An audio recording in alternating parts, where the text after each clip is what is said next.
on to the panel that we've got, and delighted to be joined. I'll leave this just on the screen for a second so you can see these lovely people. We've got David from the Newell joining us, Oliver from London United, and Ukie's very own Shanila Said from Dishwa Schoolhouse. I put Shanila's top trumps card up there, all having them made at the moment. It says here, Shanila, you are the master of puzzles.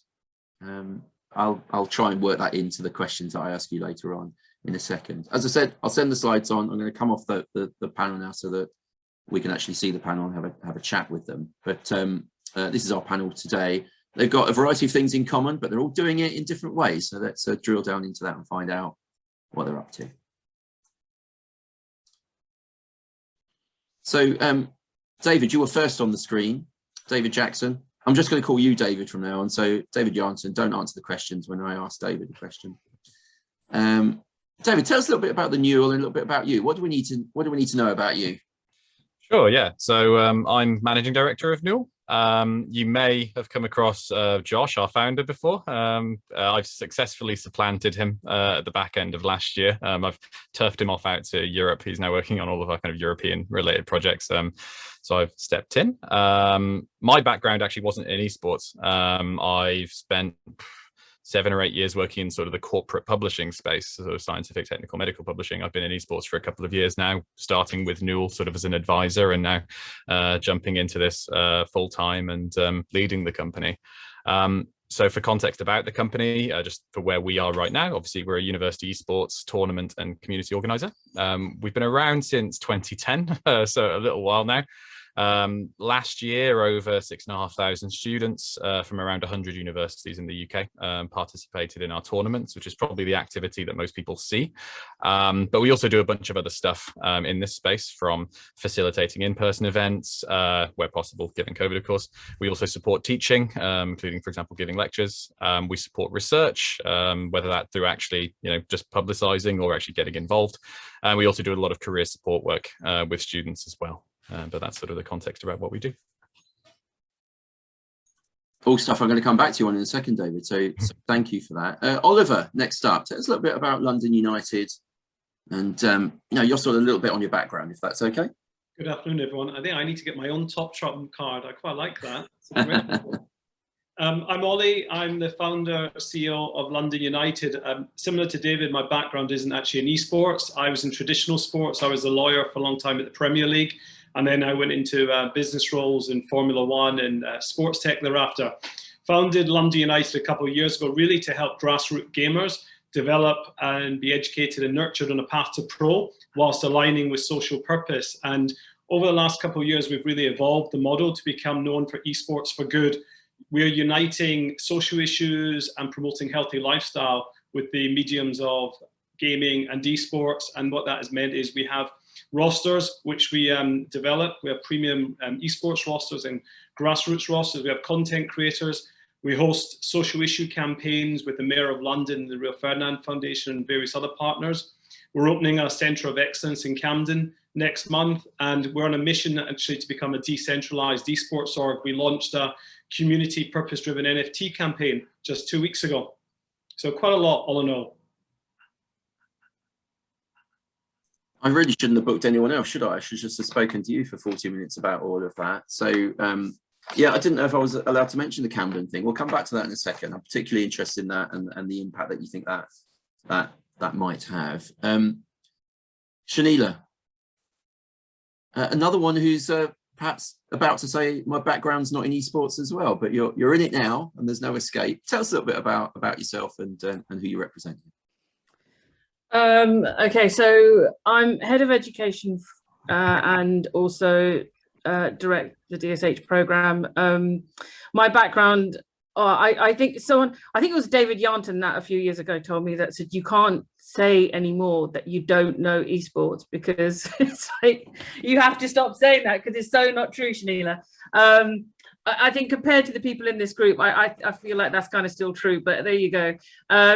But I used to be a teacher. I was head of computer science. So what I do know and can always confidently say is that I do have a tendency to get a good idea of what goes on and what works in the classroom. And I've applied that to esports.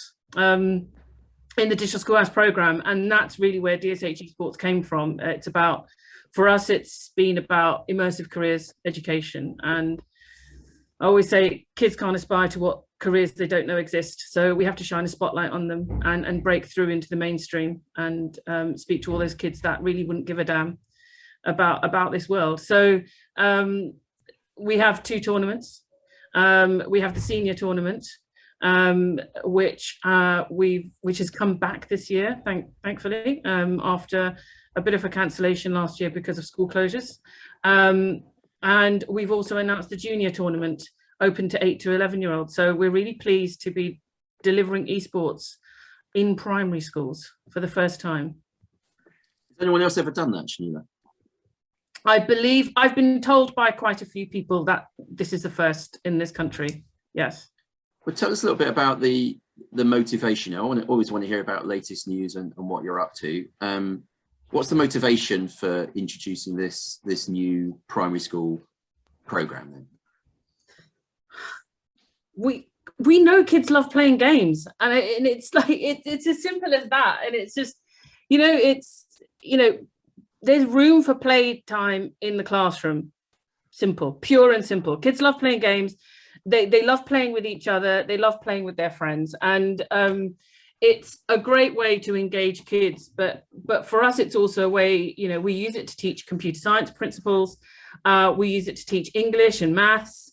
Depending on some of the optional activities teachers take up, they can also teach design and technology and PSHE, all through esports. And so the idea really was, it's twofold, really, Sam. It's I'm always looking for creative, crazy new ideas on how I can teach computing in a way that people haven't done before. And esports very squarely fits in that zone.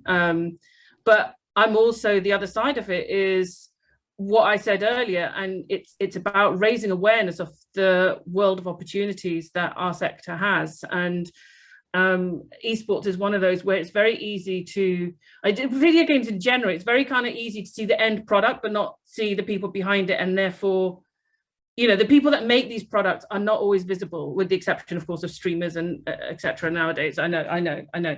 But generally, it's very easy for the roles to remain hidden as compared to other sectors. And so it's about shining a spotlight on those people, showing that world of opportunities. And it's not about, my mission isn't to necessarily develop the next generation of professional players. Like that's not that, that may happen, but it's a minority. But it's, if you can show children that there's a world in streaming or broadcasting, you can make a career out of doing whatever, the multitude of different roles in there. They may not enter that role, but the ability to show them in terms of what's possible will allow them to realize, actually, there's a whole raft of careers that I could actually begin to explore. And it allows them to set their sights and aspirations in an area where they may have previously thought was closed off to them or not even known existed.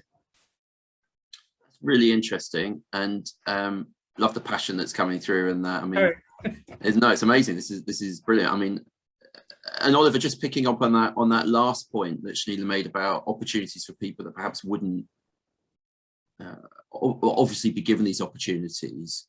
Tell us a little bit about the work that you do to help people that are perhaps disenfranchised, not part of the system, to help them get involved.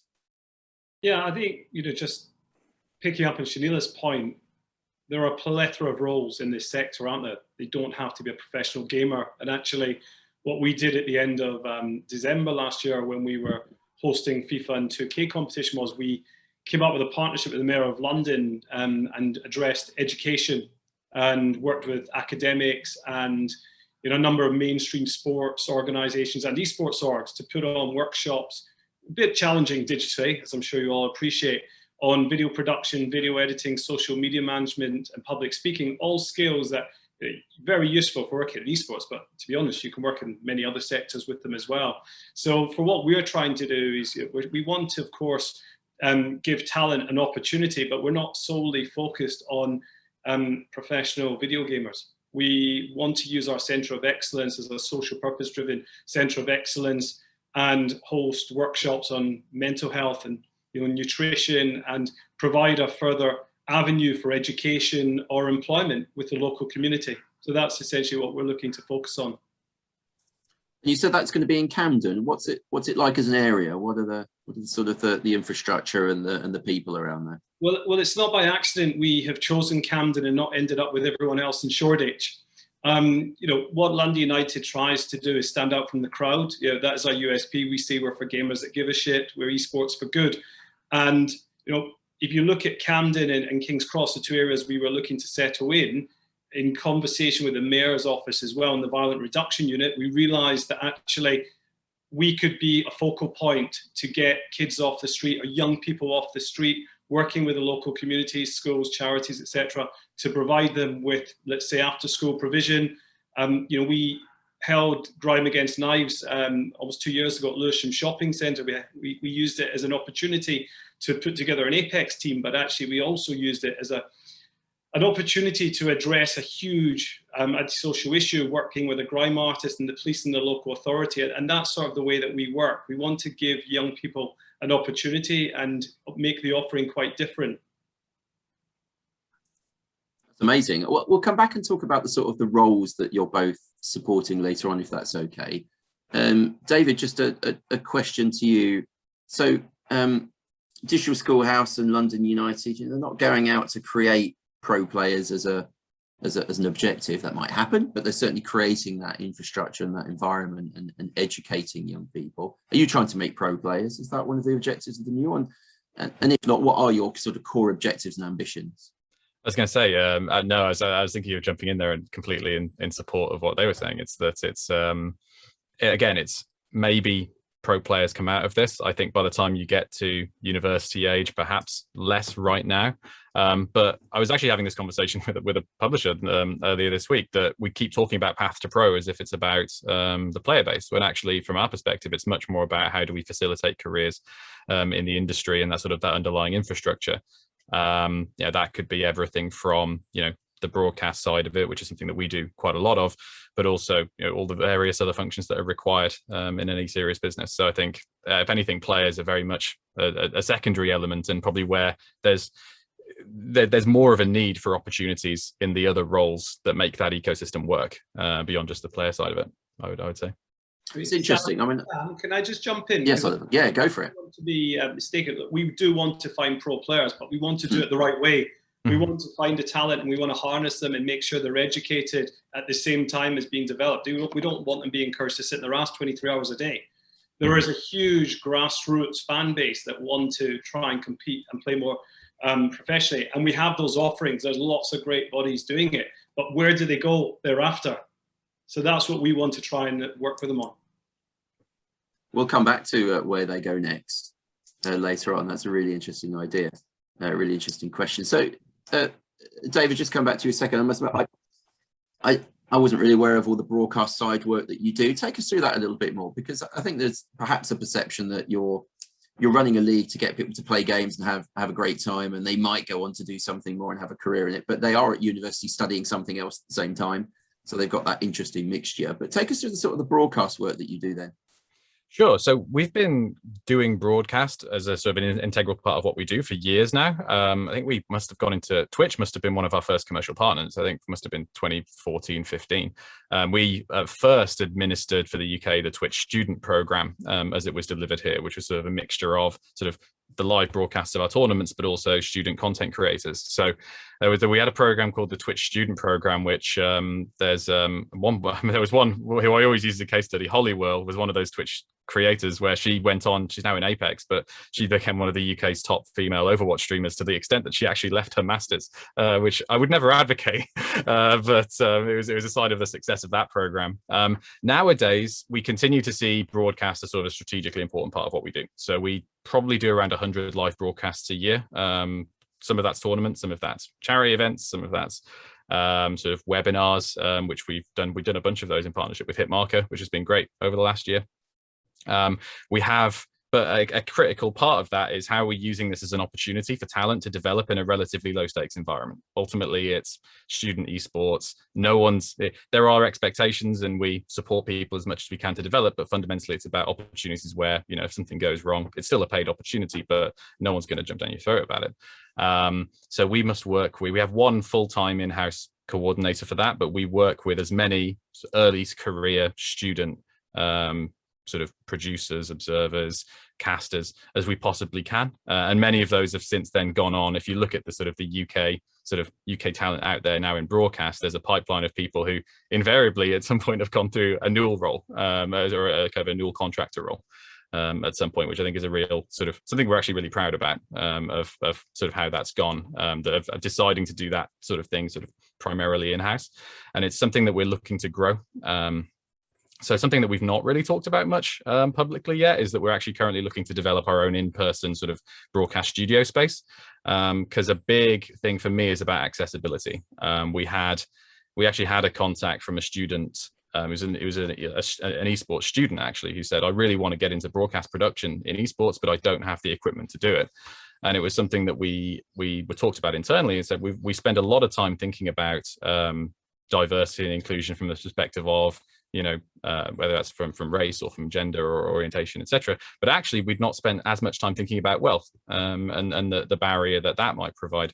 So one of the big sort of incentives for us to find our own space and start providing more of that equipment is so that we can actually then start getting people in who maybe couldn't access it themselves, who otherwise would have been kept out.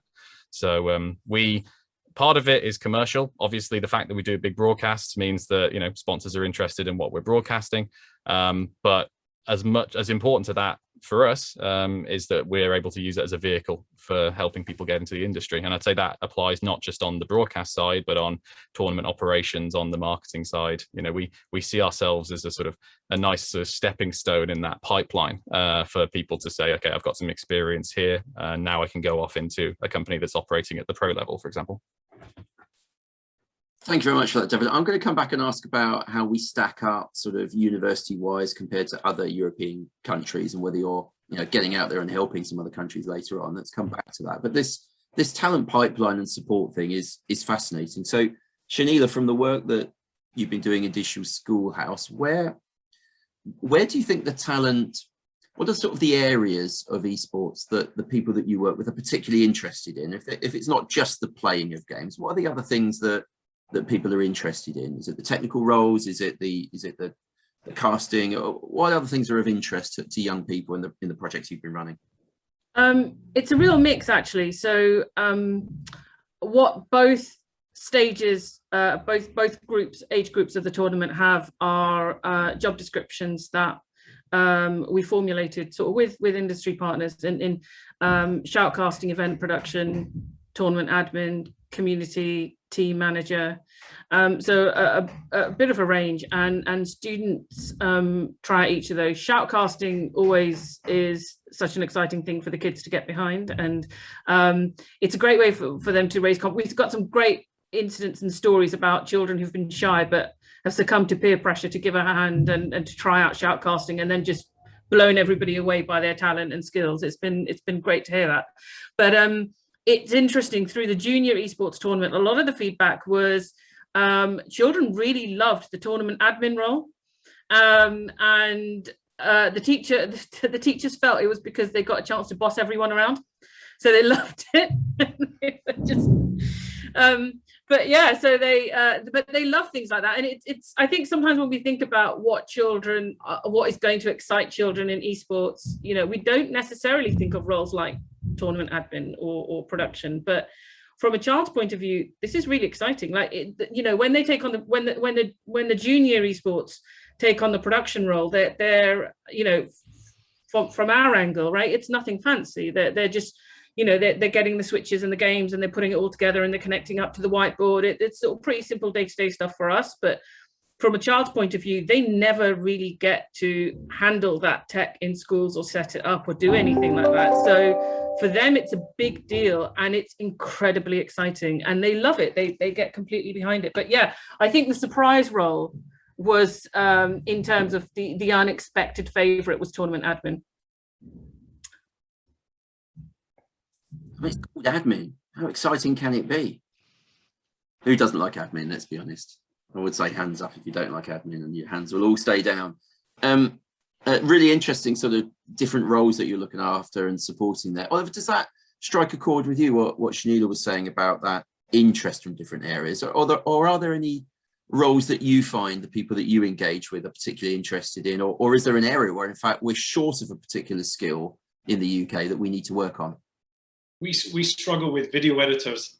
I mean, there's so many, right. because, you know, if you're doing something for Fortnite, you're doing something for FIFA, you're doing something for Valorant, there's different skill sets. You might want to do animation within it. So we have struggled particularly on editors, and actually are starting to look at the universities and see if there's students there that want to come and work with us. I mean, look, we'll offer internships as much as we can. I mean, we don't have an endless bounty, but we'll always offer internships, because what we have found is that people want the experience for the CV, even if we can't offer them a full-time role, but they want to work in the sector. We're very happy to give them that leg up. I remember when I was trying to get into the sports sector, how difficult it was, and I just went out and tried to get as much experience in my CV. A lot of people don't appreciate the amount that goes into running an esports organization, and you know, differentiation of gaming and how they interact with each other. And we're very happy to showcase what running a business is really like in reality. It's not all just sitting there playing video games, as much as my guys might think they're going to be doing in Camden in a couple of weeks. But it's about, you know, graphic design. It's about brand, look and feel. It's about working with the right partners, doing your due diligence, even with our creators, doing the due diligence, making sure that they're not going to drop us in a big hole that we can't get out of, and that they align with our values. And the interns that we brought in have really got a well-rounded experience to help them understand where they might want to pursue a career in which aspect of the business. So I haven't really found anyone that is, you know, really keen on pursuing one strand yet. I think because they're quite young, they want to just get a good overall flavor, and that's actually what I would recommend anyway. I would never get someone to just settle on one idea until they've had that well-rounded experience, Sam. I mean, what young person knows what they're going to do in future life at the age that we're talking about? But it's really fascinating how all three of you are creating those opportunities for people so that they can make that informed choice, which is fascinating. Just going to the rest of the people in the group, are there any questions that anyone, because I keep going all day if you let me, but are there any questions from anyone else? I've got a question. Is it, I mean, I think Tim, from the outside looking in, you know, people hear the word esports and they automatically think that, you know, young people have that almost impossible dream of becoming a pro gamer, and for a select few it will happen, but as we've all been discussing, it's really that, you know, that kind of level, the ecosystem around it, I suppose. And the I suppose is it more of a branding exercise to educate, and I guess everyone on this call is probably doing it every day of their lives, to educate people that it's not just about, you know, the Premiership footballer that we all, you know, see and idolize, but it is about the, you know, the management, the trainers, the, you know, all of that stuff that goes with it. You know, how do we fix that in the eyes of the wider market, such that, you know, parents and government don't just see a ridiculous aspiration, you know, it's never going to be achieved, to this is an industry that I don't know who to direct that at, but if anyone wants to crack at that. I mean, I'm happy to jump in, and actually it's quite relevant to the DSH, because when I set up London United, I'd carry around the DSH report in my bag, and I would meet with officials from DCMS and Lord Treesman and others, and I said, look, the stigma attached to gaming and esports is gone. Look at what organizations like the DSH are doing. This can be a career, and parents need to be educated. So actually, for me, safeguarding is really important, and I talk to a lot of parents, and I think they respect the background that I've come into this from and the approach that we're taking. And the fact, as I said earlier, we're not just trying to say sit and practice all hours of the day, that physical health and mental health are as important, nutrition is important. So that's certainly the angle that we take, Tim, that, you know, the stigma's gone, but you've got to keep the right balance and do it the right way. And does it help? I mean, I assume the answer is obvious, but like presumably it helps when large corporations come on board and give it that, you know, that stamp of authenticity and credibility, you know, whether it's Barclays or anyone else. You know, the more that we can encourage, and the more that large corporations, you know, get a commercial interest foothold in esports, then it's all validation, right? And you know, that then makes it a lot more comfortable for people on the fringes to kind of go, okay, this feels like it's a bona fide industry that we don't have to be scared of.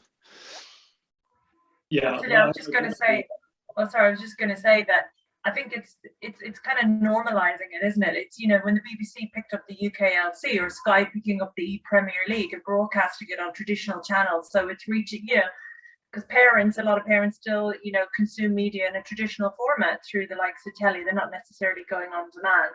And I think as well, it will, I mean, there's lots of different opinions about, you know, when esports, you know, becomes an Olympic sport. Again, you know, everyone, you may not be sporty, but when the Olympics comes, everyone's watching it, and just helping to build the credibility. And I think, you know, the work that the guys are, you know, the panel are doing here and showing the good that esports brings.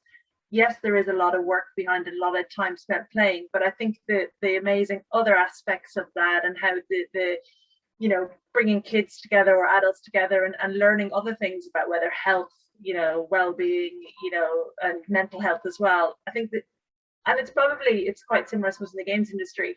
We don't push as hard to highlight the really amazing benefits to esports. Yeah, not through lack of trying. Yeah. I would like to jump in a bit on it. Yeah, James, go for it. Yeah, hi everyone. I'm James. Some of you may have seen me before. I was at the AGM yesterday. But I think the biggest thing that's missing from outside looking in, I haven't been in games too long, is the sporting aspect. So like, say for example, if you was to ask a parent or a child, how do you become a professional? That's the biggest question that's missing. What are the steps do I need to take? On the side and outside, I work for Colchester United as well. So I'm one of the scouts. So I have a very clear line of how people become professionals. So, you know, you go into the academy, you have the talent ID days, you come in with the actual academy, you have your trials, you know, the manager assesses you, and that way you get your contract and going into the first team or whatever team you're in. So that kind of structure is what's missing, because it's common knowledge across every child from the age of 13 up to 16, from 16 to 18, what are the steps, what are the necessary developments stages that you might need personally or with your club or with your parent in order to get into the professional side of the game. And that helps commercialize the opportunities amongst everyone's eyes, not just the money, because everybody knows the money, but everybody from a child, that knowledge is spreading of how to do it, how do we get there. So that's what commercially helps. And I think on the side of that as well is clubs thinking also more like as a sports team in terms of the commercialization, because a lot of the revenue coming in is mostly media based.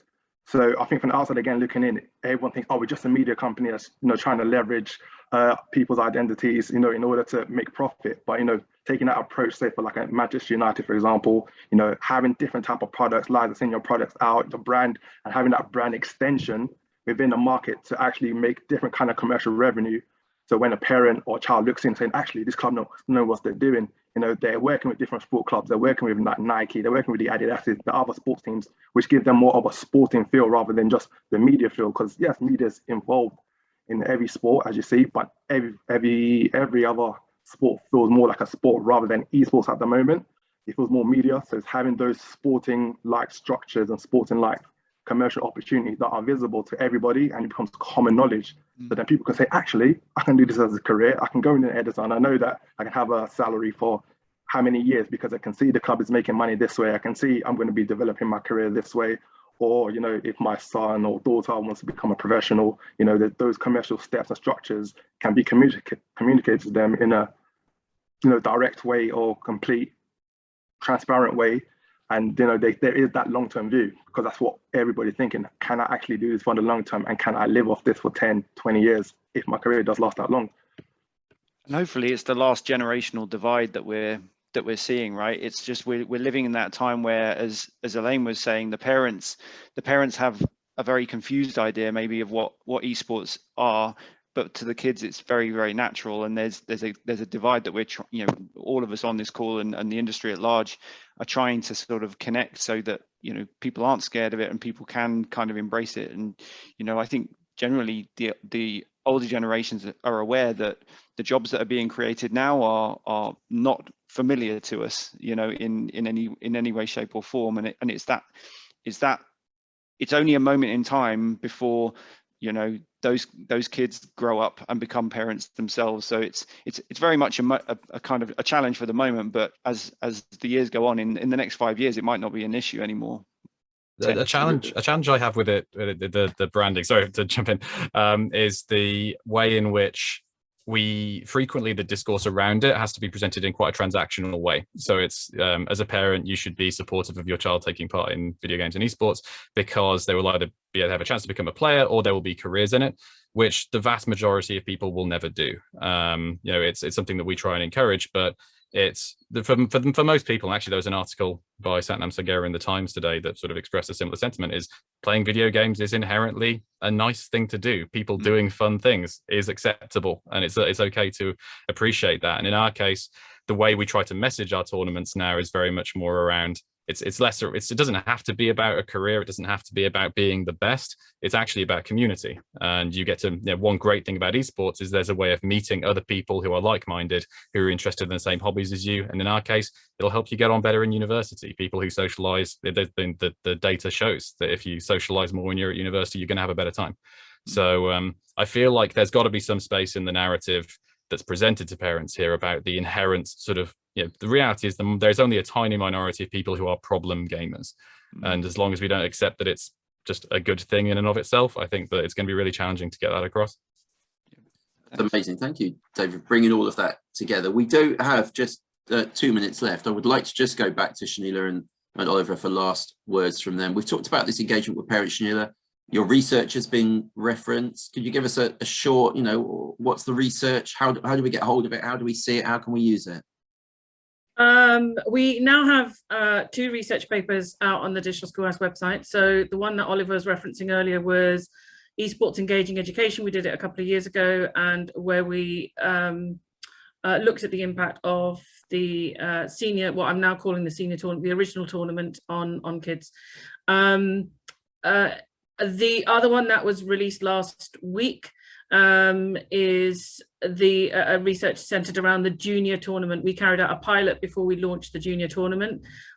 We spent the better part of a year examining the impact of that and looked at it everything from operational to student impact. There's loads of really exciting results, and actually I'm going to go through some of the key findings in my education member group. So just to plug that one, which is starting directly after this, if you want to go through the findings, then come to that one. But yeah, they're both on the Digital Schoolhouse website. So that's digitalschoolhouse.org.uk. I'll send a link around, but that's amazing. And thank you for coming on talking about your new junior program. So really exciting news. So Oliver, last word from you, if that's okay. How do we engage with your Camden project? What kind of support do you need? What do you need this group to do to help you?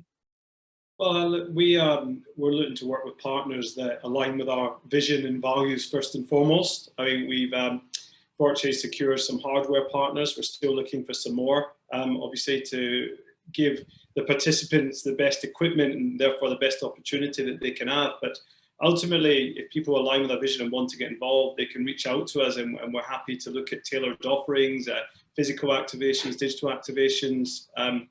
It's esports for good. It's for all. We're inclusive, and whilst we might work with people like the Rio Ferdinand Foundation, it's not an exclusive relationship. It has to make sense. We're looking at future campaigns to address whether that's financial, economic security in young people, whether it's climate change.